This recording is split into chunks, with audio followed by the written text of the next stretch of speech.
It has been 50 years since Title IX has been passed, but still we see an undervalue of our female athletes. There is a significant difference in the way that sports are portrayed at the collegiate level between women and men.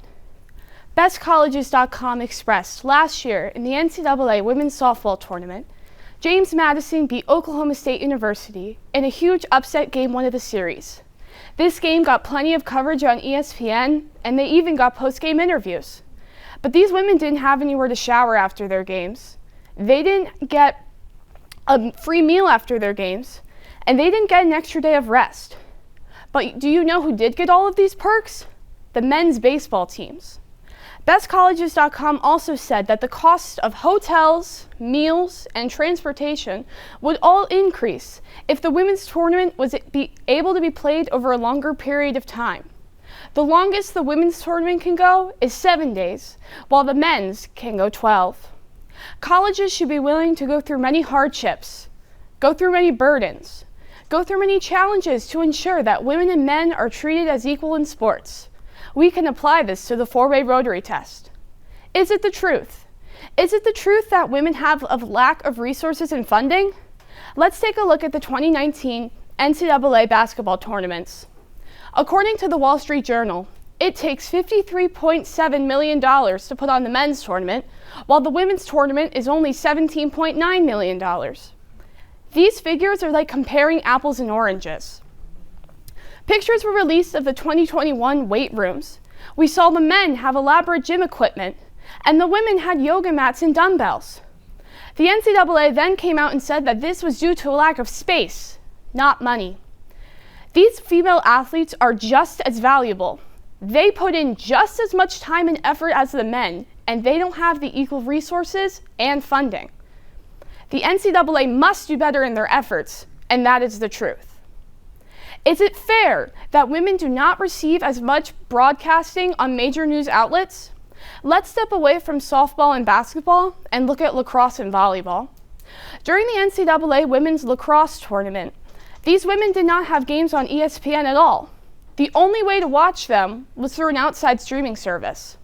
During the NCAA women's volleyball tournament, they didn't have proper broadcasting, they didn't have proper locker rooms, and they also didn't have proper playing surfaces. But again, don't worry, all of the men's games were on ESPN. How is this fair?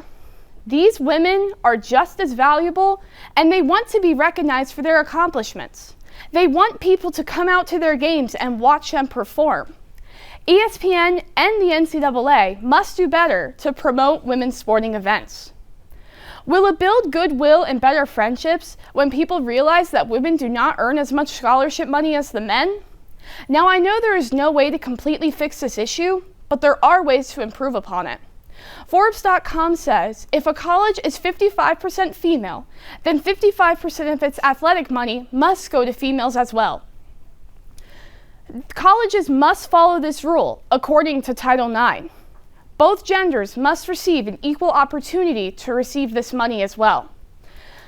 Different sports will have different amounts of scholarships. For example, the football team will have the most amount of scholarships because they have the largest team. Forbes.com also suggests that we can integrate college sports. There would be no more men and women's basketball team. There would be no more men and women's volleyball team. Just a volleyball team and just a basketball team. Will it become beneficial to all if we bridge the gap between men and women's athletic programs? Yes. The answer to this is absolutely. The Atlantic says there has been a 180% increase since the 80s in participation in women's sports. It is so exciting to me that since the implementation of Title IX, participation has increased in women's sports, but the efforts made are still not enough. Looking back at the differences between the men and women's tournaments still amaze me.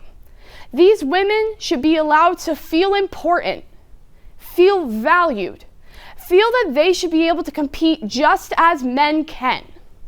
The 4-way test shows that it is indeed the truth that women have a lack of resources and funding. It is not fair that women do not receive as much broadcasting on ESPN and other major news outlets. It will only build goodwill and better friendships if women and men receive equal scholarship money. And it will only become beneficial to all if we finally bridge the gap between men and women's sports. Empowered women empower women. Thank you.